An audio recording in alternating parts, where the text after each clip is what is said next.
I'd like to introduce Mr. Steve Mark. Steve is from Creative Consequences and the former head of the Legal Services Commissioner for New South Wales. Steve has been appointed as the REI's consultant on making application to the Professional Standards Authority of Australia. Steve's going to provide a brief overview on what it means to provide, and also, I suppose, provide some context so that you can work with where we're heading today. So please welcome Steve Mark. Well, thank you for inviting me to come and speak. My business partner, Talia Gordon, is also with this. So during any of the breaks, you can actually tackle us and talk to us about things that you want to talk to about, if you don't want to talk about it in the midst of the community of people that we've got here. What's a profession? I'm not going to go through this in great detail. What I'm going to do is basically tell you that you're going to have copies of these slides. I don't want to talk about it too much, but the thing about being a profession, the most important thing about being a profession is where's your duty? You have to have educational requirements to get in, you have to have ethical requirements to stay in, you have to have means of getting thrown out if you don't do the right thing. But the reality is, what is your duty? And I think that Tim's going to talk about that a bit more. What does that mean? Where is your primary duty? Is it to yourself, to the client, or is it to the community? The Professional Standards Council, which is the organization that oversees this process of professionalization, has a definition. They have the 5 E's as to what a profession really is. And as you can see, you have education, you have ethics, you have experience, which is your capabilities, your capacities. You have examination as to whether or not you can show your accountability, and you have an entity that has to actually apply. Again, the most important thing there is ethics is not just something that you slap on. It's not just a code that you apply. It is a culture. And having a culture of ethics is really important, and that's, of course, what makes you a trusted profession. The benefits of being a member of a profession, this is, again, Professional Standards Council information. I have a slightly different one, only it's an expansion of this, really. The community. Basically, in the community, once you are a profession, you are trusted. Once you are trusted, you're the people that people go to. You might remember I'm a lawyer, Talia's a lawyer, Tim's a lawyer, I'm sure there's a lot of other lawyers in the room. And as Legal Services Commissioner, when we actually brought in licensed conveyancing, lawyers will remember this. It looked like it was going to be the end of all things for those small practitioners, particularly that did conveyancing. What happened? The law firms that survived because they didn't lower their prices and try to compete at the bottom level. They kept their prices where they were because they were the profession. Licensed conveyancers were not. People that wanted a really cheap and quick deal went to licensed conveyancers, but they didn't stay there necessarily, and lawyers tended up to do licensed conveyancing work, and they still do. So the issue is that we have benefits in the community because you're trusted. The economy benefits because people go to you. Regulators really love this because they don't have to regulate. At the moment in Australia, you've got 7 different jurisdictions, you've got lots of different regulators, lots of different licensing regimes, etc.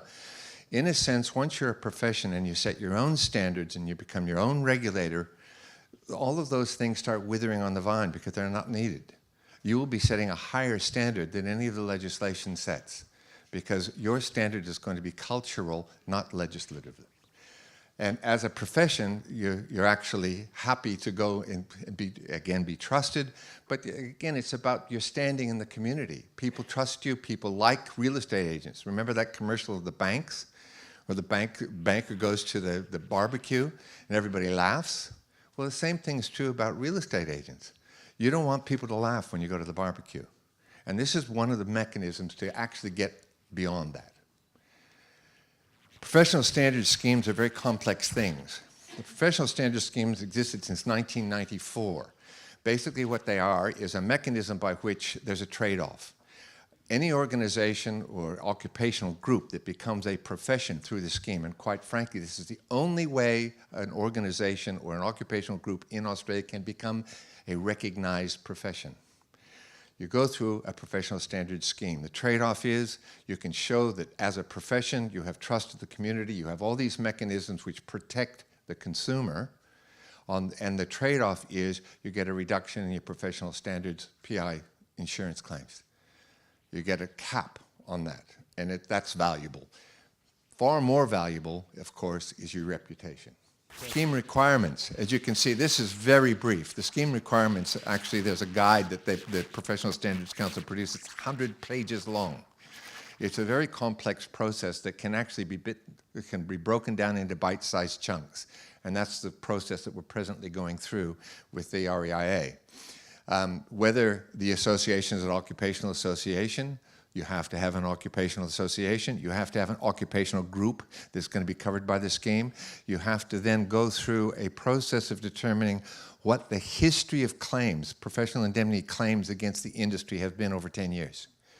And that becomes a very complex mechanism, but it's a really good one because it does two things. One is it gets commitment by all the individuals that are part of the scheme, and it also gives you data that's incredibly valuable.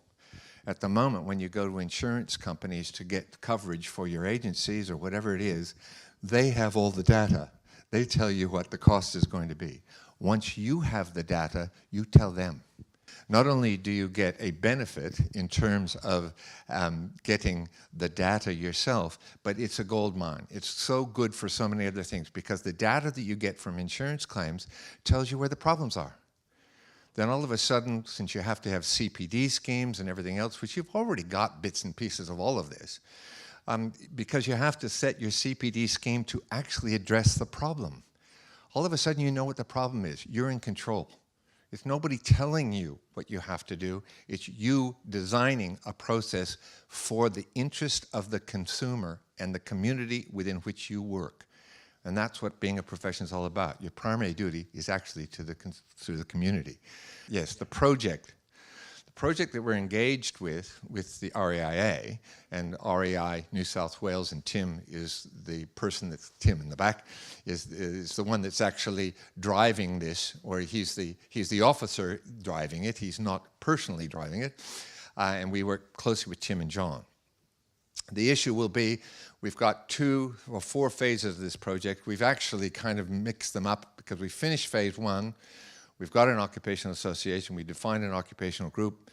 But we also are now moving into the next phases. We've designed a code of conduct that you'll see eventually that I think you'll really like. We have to have some survey work about insurance claims. And that's you're going to look at it and you're going to go, oh my God. Why do we have to do all this? The reason you have to do it is twofold. One is to show commitment to the scheme, and secondly, to get all that data, which for you will be a gold mine. So we'll have to go through that process. We'll then eventually draft a document once we've designed complaint handling mechanisms and all that sort of stuff and disciplinary processes, which will use existing schemes in every jurisdiction, but it'll set a higher standard. So we won't be creating or we won't duplicate what already exists, but we'll set a higher standard so that government doesn't have to step in and create that standard for you. You'll be creating it yourself. That's what co-regulation is all about. It's really actually meta-regulation. Okay, next one. And that's us, Talia and me. And the thing is, what we're here to do today is we're going to be here for the rest of the afternoon.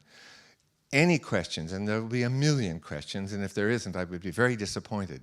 But the most important thing to remember about all of this is to be a profession is all about your own self-knowledge and self-interest, but it's also about doing community work.